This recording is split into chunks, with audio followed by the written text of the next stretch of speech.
এই মুহূর্তের সবথেকে বড় খবর, যুবশক্তি ভরসা কর্মসূচি কবে থেকে চালু হচ্ছে, কবে থেকে ফর্ম ফিল আপ শুরু হচ্ছে, কারা কারা ফর্ম ফিল আপ করতে পারবে, কিভাবে ফর্ম ফিল আপ করতে হবে, কি কি ডকুমেন্টস লাগবে, সমস্ত কিছু আপনাদেরকে আজ জানিয়ে দেব এবং আপনাদেরকে প্রমাণ সমেত দেখাবো।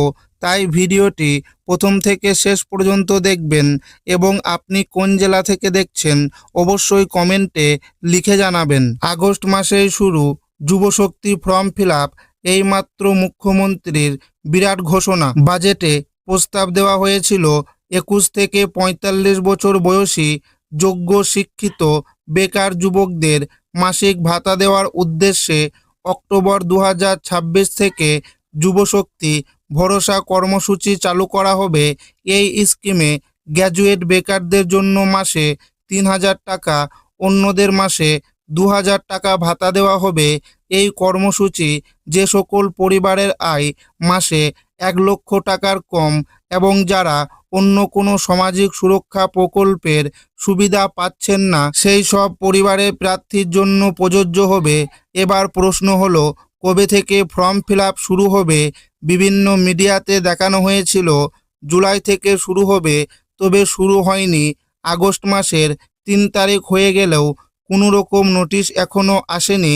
তবে সূত্রের খবর, খুব শীঘ্রই ওয়েবসাইটে পুরো গাইডলাইন প্রকাশিত হবে, কারা আবেদনের যোগ্য, কারা করতে পারবে না, অন্য কোনো সামাজিক প্রকল্পে টাকা পেলে এই প্রকল্পে আবেদন করতে পারবে কিনা, সমস্ত বিষয়ে জানা যাবে অফিসিয়ালি নোটিশ পেলে। তবে এই আগস্ট মাস থেকে ফর্ম ফিল আপ শুরু হতে পারে বলে সূত্রের খবর। অনলাইনের পাশাপাশি অফলাইনেও আবেদন করার সুযোগ থাকবে। প্রতিযোগিতামূলক পরীক্ষার প্রস্তুতির জন্য বিনা খরচের কোচিং সেন্টার চালু হবে। রাজ্যের প্রতিটি জেলায় তৈরি হবে বিনামূল্যের কোচিং সেন্টার। সেই সঙ্গে সরকারি ও সরকারি পোষিত কলেজের ছাত্রছাত্রীরা যারা প্রতিযোগিতামূলক পরীক্ষার প্রস্তুতি নিচ্ছেন তাদের এককালীন 30,000 টাকা আর্থিক সহায়তা দেওয়া হবে। এজন্য 30 কোটি টাকার অর্থ বরাদ্দের প্রস্তাব করা হয়েছে। কলেজে পড়াশোনা ছেড়ে দেওয়ার প্রবণতা কমাতে বড় ঘোষণা করল রাজ্য সরকার। বাজেটে কলেজ পড়ুয়া অবিবাহিত ছাত্রীদের এককালীন 50,000 টাকা দেওয়ার কথা জানানো হয়েছে। মুখ্যমন্ত্রী শুভেন্দু অধিকারী এক সাংবাদিক বৈঠকে বলেছিলেন, আগের সরকারের কোনো সামাজিক প্রকল্প বন্ধ করা হবে না। তৃণমূল সরকার থাকাকালীন বেকার যুবক যুবতীদের জন্য চালু ছিল যুবশ্রী প্রকল্প, যার মাধ্যমে প্রতি মাসে বেকার ছেলেমেয়েদের 1500 টাকা দেওয়া হতো। পরবর্তী সময়ে আরও একটি প্রকল্প চালু করা হলো যুবসাথী। এর মাধ্যমেও বেকার ছেলেমেয়েদের প্রতি মাসে 1500 টাকা দেওয়া হয়, কিন্তু যুবসাথী প্রকল্পে অনেকে আবেদন করেও টাকা পায়নি। অন্যদিকে যুবশ্রী প্রকল্পের বাকি রয়েছে বেশ কিছু মাসের টাকা। যুবশ্রী প্রকল্পের ওয়েবসাইটেও বেশ কিছু পরিবর্তন লক্ষ্য করা গেছে। তাহলে কি যুবশ্রী প্রকল্প বন্ধ হবে নাকি চালু থাকবে, এই বিষয়ে সরকার এখনও কোনো কিছু আপডেট বলেনি। তবে বর্তমানে আগের সরকারের সমস্ত প্রকল্পের উপভোক্তাদের তথ্য ভেরিফিকেশন করা হচ্ছে। ভেরিফিকেশনে অনেক উপভোক্তার নাম বাদ যাচ্ছে। তাহলে কি যুবশ্রী প্রকল্পের উপভোক্তাদেরও তথ্য যাচাই করা হবে?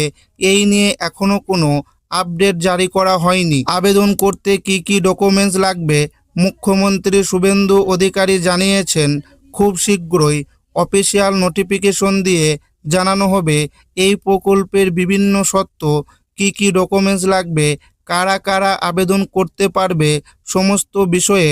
তবে যে ডকুমেন্টসগুলো অবশ্যই লাগবে সেগুলো হলো, 1 নাম্বার শিক্ষাগত যোগ্যতার প্রমাণপত্র, Madhyamik, Uchcha Madhyamik, graduation, admit card, marksheet ও সার্টিফিকেট।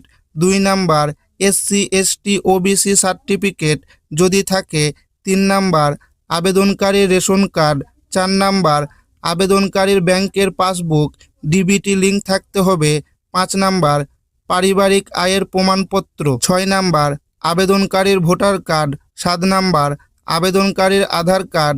8 নাম্বার এমপ্লয়মেন্ট এক্সচেঞ্জ অফিসে থাকা নথিভুক্ত থাকতে হবে সম্ভাব্য। 9 নাম্বার, আবেদনকারীর পিতামাতার আধার কার্ড ও ভোটার কার্ড। 10 নাম্বার, আবেদনকারীর বাড়ির কাগজপত্র সম্ভাব্য। যারা বর্তমানে মাধ্যমিক বা গ্র্যাজুয়েশন ও পড়াশোনা করেছেন তারা আবেদন করতে পারবেন না। কোথায় পাশ করে থাকতে হবে?